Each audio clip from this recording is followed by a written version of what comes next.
मेरे प्रिय साथियों नमस्कार। तो ध्रुव स्वामी में भारतीय एवं पाश्चात्य नाट्य तत्वों का अद्भुत संगम है। तो रचना के क्षेत्र में प्रसाद जी सदा सर्वदा अभिनव प्रयोग के आदि रहे हैं। अपने इस अभिनय प्रयोग में उन्होंने अपने से पूर्ववर्ती नाट्य रचना प्रणाली में सम्यक अवसरानुकूल परिवर्तन करते हुए नाट्य की नवीन पद्धति का प्रयोग किया है। उसमें उन्होंने भारतीय एवं पाश्चात्य नाट्य तत्वों का समुचित समन्वित नवीन रूप प्रस्तुत किया है। ध्रुव स्वामी में हमें ये निम्नलिखित भारतीय पाश्चात्य तत्वों का सम्मिश्रण मिलता है। सबसे पहले देख लेते हैं हम भारतीय नाटक। तो भारतीय नाट्य शास्त्र के अनुसार नाटक का कथानक ऐतिहासिक होना चाहिए। जो प्रसाद जी की ध्रुव स्वामी है और रामगुप्त ऐतिहासिक कथा को ही अपने नाटक का आधार इन्होंने बनाया है।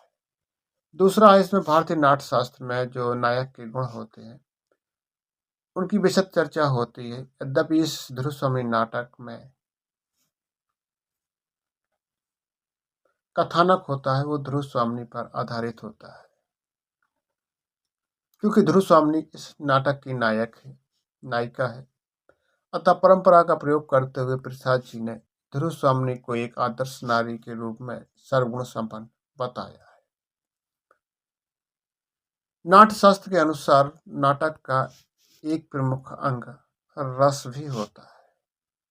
ध्रुव स्वामी में हमें वीर रस की प्रधानता दिखाई देती है और सहगामी रस के रूप में श्रृंगार यानी कि वियोग श्रृंगार और संयुक्त श्रृंगार के दर्शन भी यथा स्थान पर हमें मिलते हैं। नाटक का सुखांत होना भी भारतीय नाट्य शास्त्र की परंपरा है। इसका प्रयोग ध्रुव स्वामी में हुआ है कि नाटक कैसा होना चाहिए। नाटक हमेशा सुखांत होना चाहिए, ना कि दुखांत। भारतीय नाटकों के अंत में सत्य की ही विजय दर्शाई जाती है। सत्यमेव जयते की आदर्श स्थापना प्रसाद जी ने नाटक के अंत में की। अब देख लेते हैं नाट्य तत्व के आधार पर पाश्चात्य नाट्य तत्व।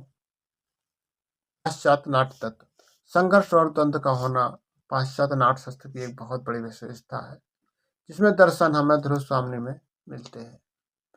पाश्चात्य नाटकों का संकलन त्रिया का प्रयोग होता है। ध्रुव स्वामी में इसका त्रिया का सफल प्रयोग मिलता है। पाश्चात्य नाटकों में मंच मज्जा और रंग संकेत पर विशेष ध्यान दिया जाता है। प्रसाद जी ने नाटक के प्रत्येक अंक के आरंभ में इस संदर्भ का संकेत किया है। पाश्चात्य नाटकों में मंच सज्जा और रंग संकेत यथार्थवाद पाश्चात्य नाटकों का एक विशेष गुण है। ध्रुव स्वामी में प्रसाद जी ने यथार्थवाद का समावेश किया, जिससे नाटक एक समस्या मूलक बन गया है। ध्रुव स्वामी में प्रसाद जी ने ऐसे संयोग का भी रंगमंची प्रदर्शन किया है जो भारतीय नाट्य शास्त्र में वर्जित है, परंतु पाश्चात्य नाट्य में उनका धड़ल्ले से प्रयोग हो रहा हो।